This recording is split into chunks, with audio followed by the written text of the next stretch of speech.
अधिकार नाही, पण माझं सौभाग्य आहे की माझे वडील आणि माझे सद्गुरू वैकुंठवासी रामाचार्य जगन्नाथ महाराज आळंदीकर ज्यांचा सहवास सुद्धा बऱ्याच जणांना लाभलेला आहे आणि त्यांनी रामायण सुद्धा वडिलांचं ऐकलेलं आहे. फक्त माझी तेवढीच पुण्याई आहे कृपा कटाक्षेने आणलेला आपल्या कधी बैसले किंवा गावाच्या भाषेमध्ये म्हटलं तर जनार्दनाची कृपा येती मूर्खा हाती रामायणाची बदलले रामकथेची कृपा येती. संतांची ग्रंथाचं मुख्याधिष्ठान आणि चालू असलेल्या कथेचं अनुसंधान लंकाधीश रावण असताना सुद्धा 10 तोंडाचा रावण 4 तोंडाच्या काळ्याला विनंती करतोय. शिवाय त्याला सांगतोय बाबा माझ्याकडनं मी लक्ष्मणाला शक्ती लावली आहे पण ही शक्ती साधारण नाही. या शक्तीचं वर्म तुला सांगतो. उद्या सूर्यास्त होण्याच्या अगोदर या वनस्पती आणण्यासाठी मारुती गेलेला आहे पण या जर आणल्या नाही तर लक्ष्मणाचे मरण निश्चित आहे. हे कळले मी वर्म तुला शक्तीचं सांगतो लक्ष देऊ नाही.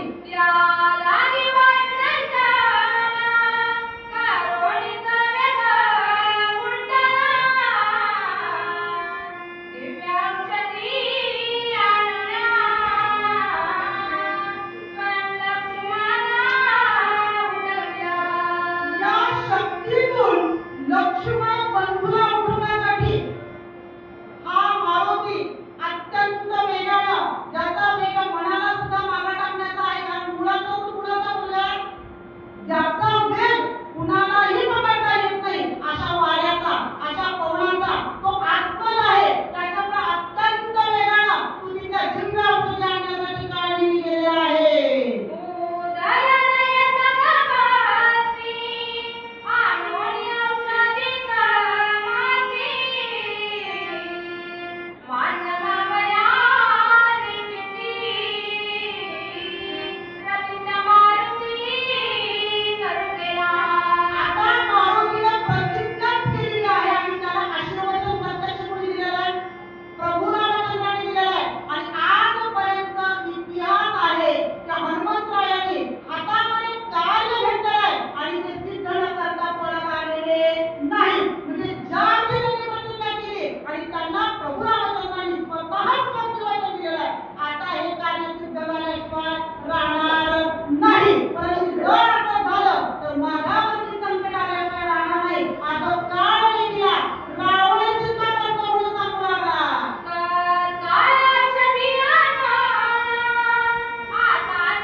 लंकाधीश रावण सांगतोय हे जी काही शक्तीने मारलेली आहे ही काही मी धर्मयुद्धाने मारलेली आहे का? नाही.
तेथे गेला कपिनंदन बहुमाया करण्याकणा त्यासी करावे विना सूर्योदयाचा वन होया. आपला मुद्द्यावर काय मानू? आतापर्यंत चिंता सांगितली, पण या चिंतेतून तुला नेमकं काय काम करायचंय ते काम मी तुला आता सांगतो. मी शक्ती कशी मारली? कपटानं मारली. तू पण राक्षस, मी पण राक्षस, आणि आपल्याकडे ही असणारी कपट विद्या आता मी तुला सांगतो. या औषधीपर्यंत हनुमंतराय पोहोचण्याच्या अगोदर तुला सुद्धा कपट वापरायचंय आणि तुला नेमकं काय काय करायचंय आणि हनुमंतराय केलेल्या कार्यामध्ये तुला विघ्न कसं आणायचंय हे सुद्धा मी तुला कपटनीतीला सांगतो. असं अभिवाचन सुद्धा तिथं लंकाधीश रावण काळजीला सांगू लागला. तेरी मायेचे लक्षण जटाधारी वल्कला भरणा सर्वांगी मर्मतळा असाधारण ऋषीवेशा. पहिलं लक्षण तुला सांगतो कपट करण्याचं. पहिल्या लक्षणाने सांगितलं ऋषीचा वेश धारण करायचा. तो पण असा तसा ऋषी नाही. उत्तरेवर असलेले जे साधू आहेत, जे तपस्वी आहेत, एखादा महान आणि होती तपस्वी ब्राह्मण असल्यासारखं तू दिसला पाहिजे. त्याच्यामुळे तुला त्याच्या अगोदर काय करावं लागेल? सर्वांगांना भस्मचर्चित करावं लागेल. वस्त्र धारण करावे लागते. जी काही जटा आहेत त्या जटांना वडाचा चिंग लावून त्या वडूचा काय करावं लागतील? मस्तकावरती त्याच्या जटाचा संभार तुला करावा लागेल. अशा पद्धतीचं पहिलं वचन सांगितलं. अशा पद्धतीनं ऋषीचा वेश कपट वेशानं धारण करायचा. तापस वेश धारण पूर्ण करावा श्रम निर्माणा गोमावया कपिनंदन मायापण करावी. नाथांच्या या पुढच्या 3 ओळी अत्यंत महत्त्वाच्या आहेत. शब्द एकसारखा मिळेल होवावा, कारण त्याच्या प्रत्येक चरणाचा प्रत्येक शब्दाला गहन अर्थ आहे. आता याच्यामध्ये लंकाधीश रावण सांगतोय पहिल्या चरणामध्ये काय सांगितलं? कपट वेश धारण करायचंय आणि तुला रामकार्यामध्ये विघ्न आणायचं.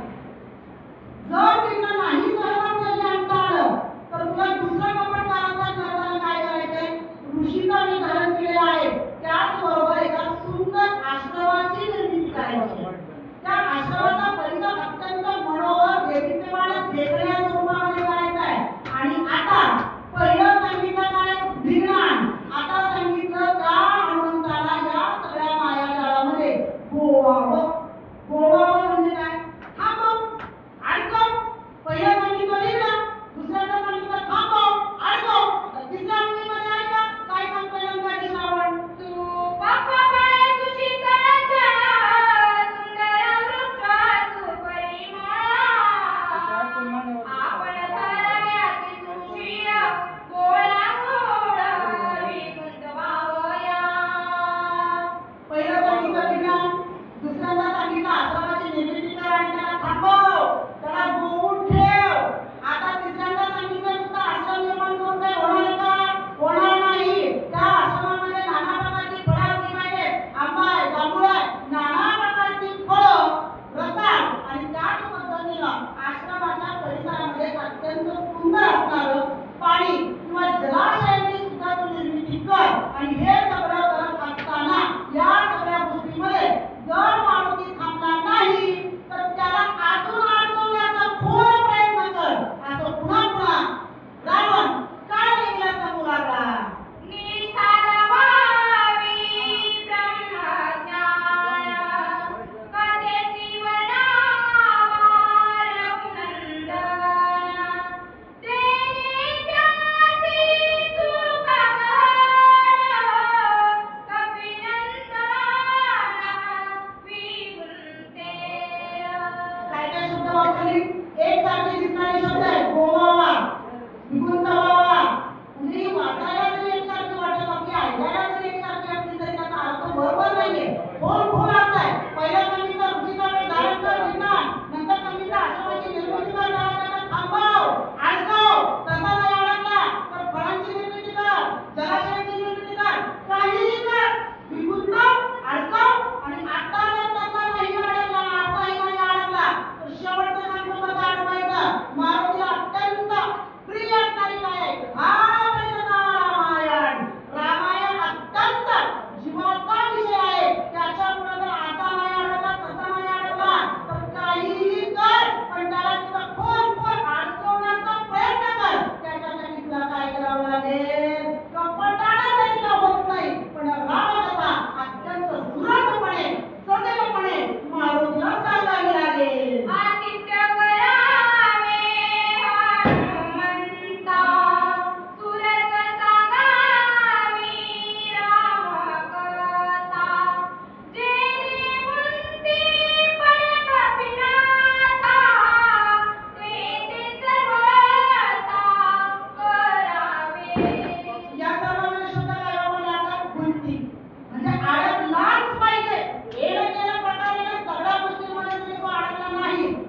का रामकथा इतकी काही रसाळ सांग की त्या कथेमध्ये श्रवण करता करता, कारण काय आहे रामकथा?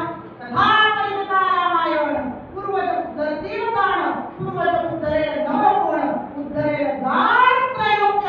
या त्रैलोक्याला पावलं करणारी ही रामकथा कपटानं हे अत्यंत महत्वाचं आहे.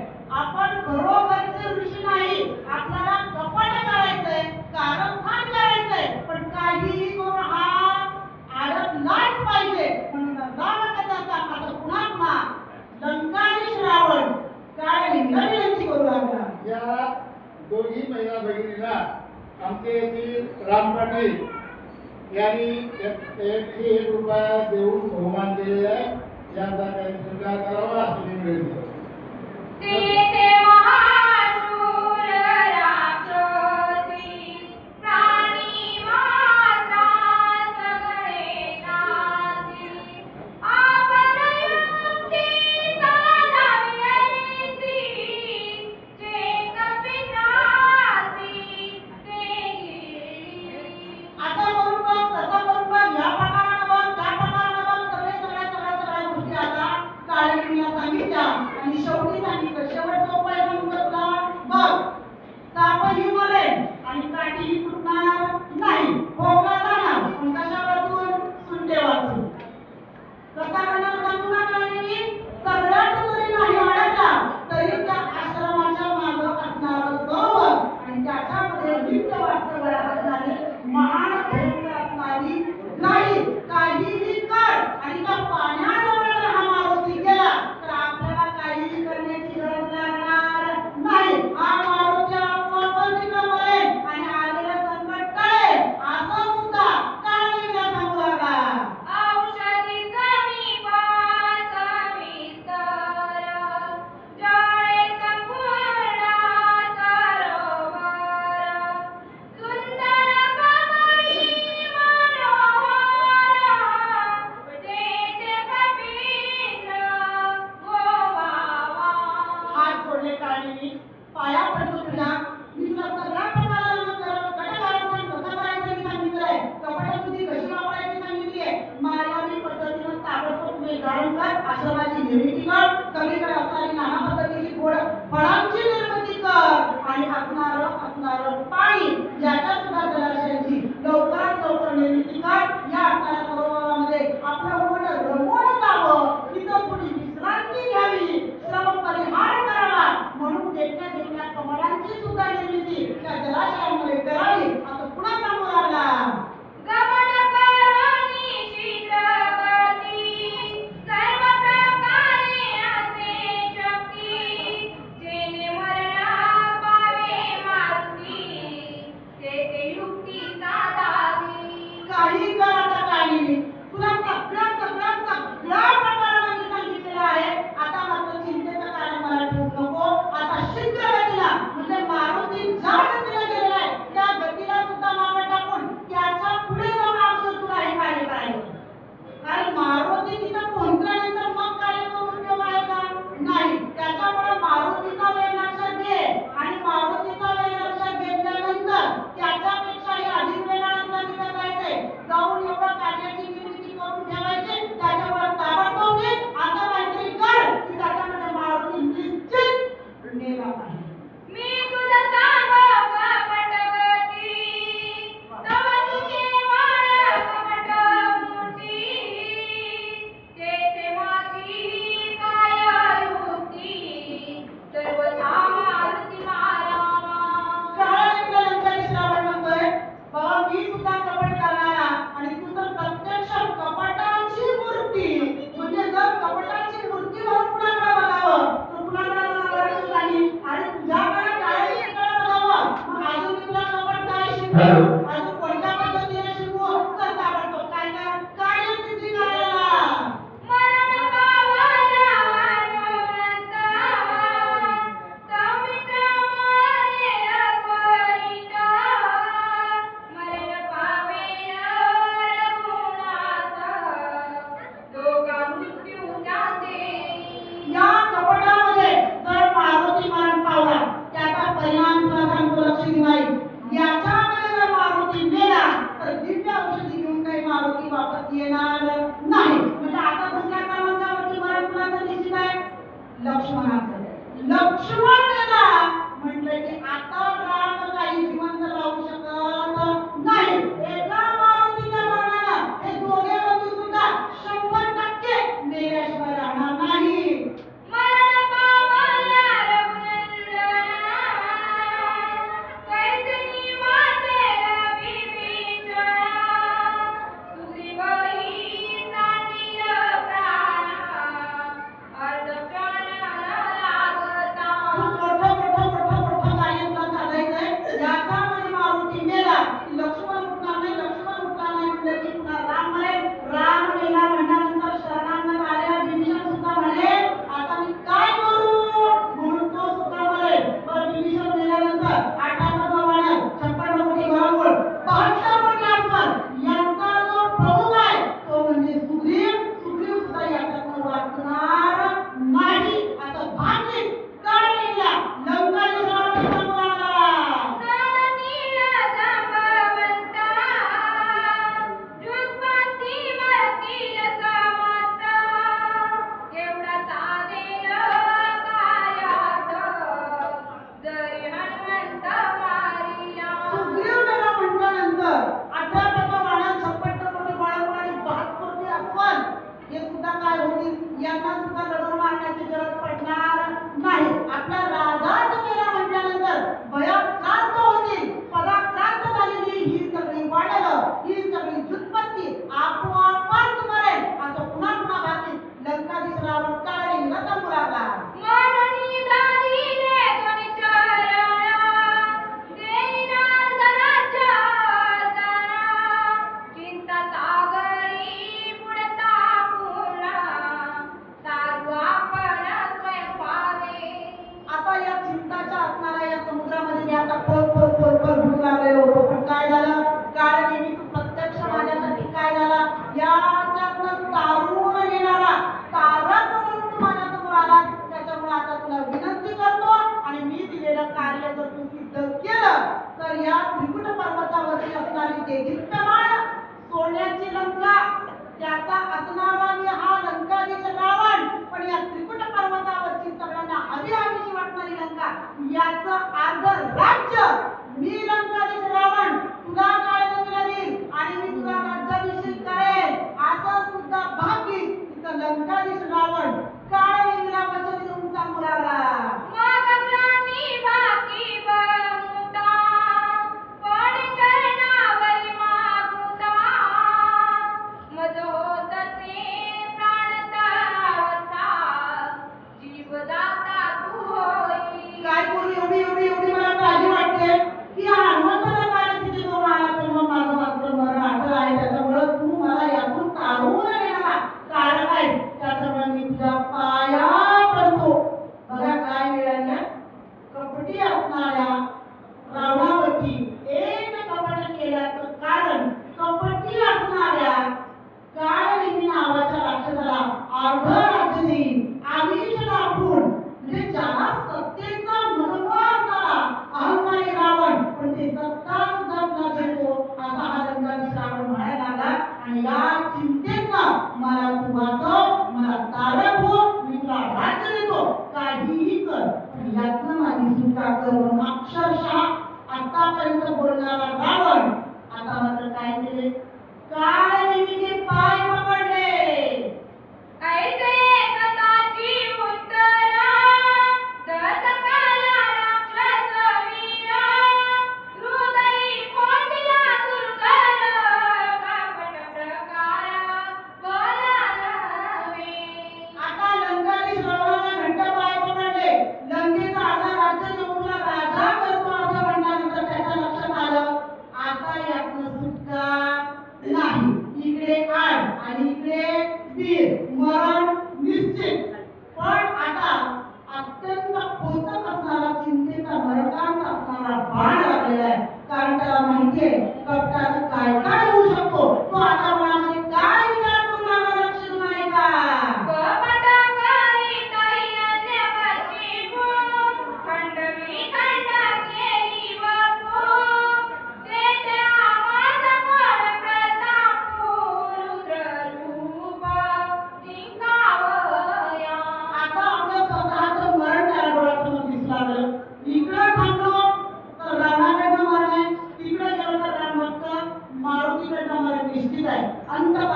मामेव. ज्या वेळेला आपला शेवटचा काळ जवळ येईल त्याच वेळेला यासाठी केला होता अट्टहास. हा परमार्थ कशासाठी करायचा आहे? आपला काळ जवळ येणार आहे त्यावेळेला ताठमाने आपल्याला जाता यावं म्हणून. बर, ही सत्सद विवेक बुद्धी या काळाला का होते याचं कारण मिळालं तुम्हाला? कारण ज्या वेळेला विश्वामित्राच्या यज्ञाचं रक्षण करण्यासाठी त्राटिका, सुबाहू आणि हात काढणे आला होता त्यावेळेला प्रभू रामचंद्रानं सुवर्णपक्षी नावाचा बाण मारला. बाण मारल्यानंतर बाण मारला एक, पण त्या बाणाच्या मागचा जो पिसारा होता त्या पिसाऱ्याच्या वाऱ्यानं, बाणानं नव्हे, सुवर्णपुंगी बाणाच्या पिसाऱ्याच्या वाऱ्यानं त्राटिका गेली, सुबाहू गेला आणि हा काळनिमी नावाचा राक्षस समुद्राच्या पलीकडच्या तटावर येऊन पडला होता. आणि त्याच स्पर्शानं कुणाच्या लक्षात नाही का? प्रभू रामचंद्राच्या बाणाच्या पिसाऱ्याच्या वाऱ्याच्या संत स्पर्शानं त्याला आता शेवटच्या क्षणाला धर्मबुद्धी सुचते आणि आता तो विचार करतोय की नाही, कपटानं काय काय झालेलं. मागची जर कथा बघितली, हिरण्यकशिपूचा अवतार जर बघितला तर भक्त प्रल्हादाला आपल्या स्वतःच्या मुला मारण्यासाठी काय केलं? कपट कारस्थान केलं आणि प्रल्हादाकारणे स्तंभी अवतार केला. विदारुणी दैत्य प्रेमपाळा बांधला, या भगवंताला प्रेमपाळा बांधला. मग हिरण्यकशिपूला सुद्धा कपट केल्याचं काय झालं? मरण मिळालं. मग कपटाची गती योग्य नाही असा विचार एक एक एक एक एक मागच्या पुराणातली कथा काळाने स्मरण करू लागला. कमी करायचं. कपटाचा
भिक्षांतही माते माते म्हणावं भिक्षा द्यावं मी बांधलेली भिक्षा घेत नाही म्हणून सीताई साहेबांना लक्ष्मण रेषेच्या बाहेर बंधन मुक्त करून बोलवावं आणि काम वाचलेलं अंतःकरणामध्ये जागृत करून तिला पळवून लावं असं कपटकारस्थान केलं. याचा परिणाम काय झाला? 1.25 लाख नातू 1.25 लाख पंतू 80,000 बनकर जेवढं सैन्य होतं इंद्रायणी काव्यासारखा प्रिय पुत्र सगळ्यांचा नाश लंकाधीश रावणाचा एका कपटाने झाला. इतरांची गती काय असी, कपट नाडी रे देवांची, ईश्वरच पतांडोळी मानसी, स्वयंपिकेची लागला. काळ नेहमी पुन्हा विचार करतो हे झालं सगळं देवादिकांचं आता झालं रावणाचं पण ईश्वराचं तरी काय वेगळं आहे.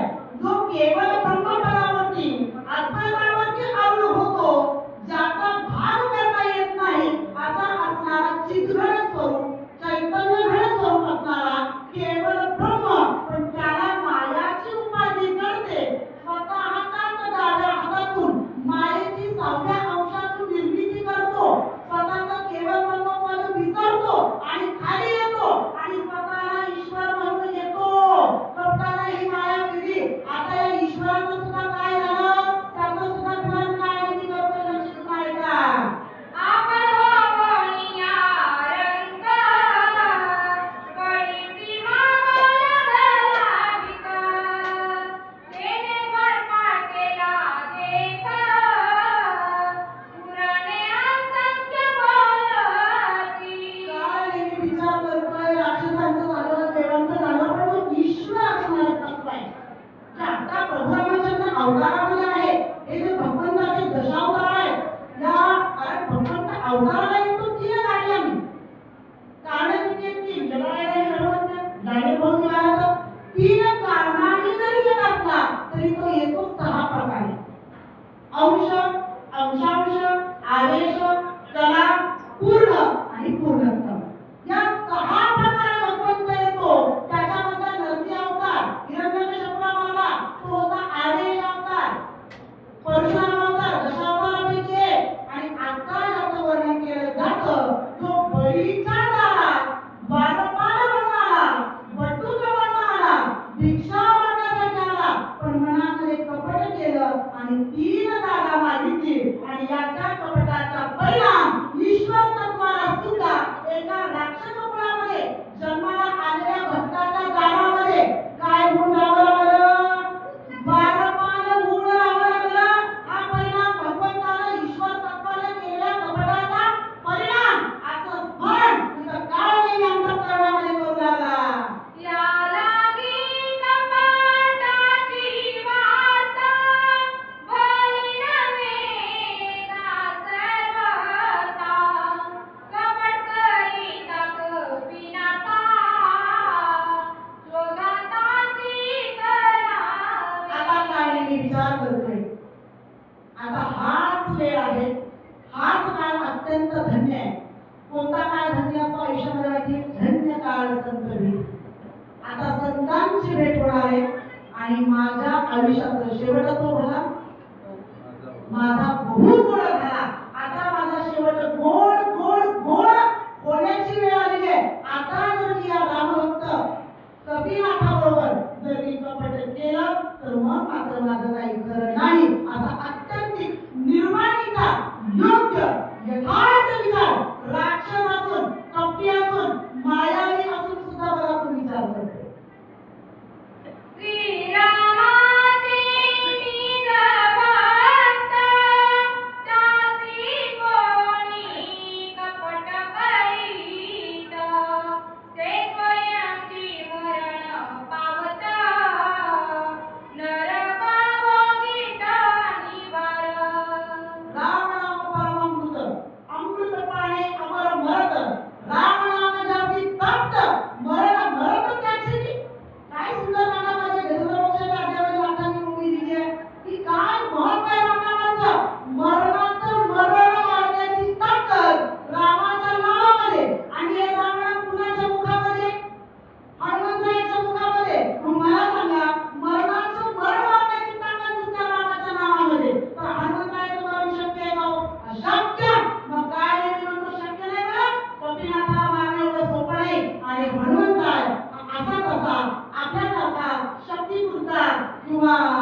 रामायणापुरता भक्त नाही मला. हनुमंतराय शब्द वापरलाय मातांनी. निज भक्त, निज म्हणजे निक्का किंवा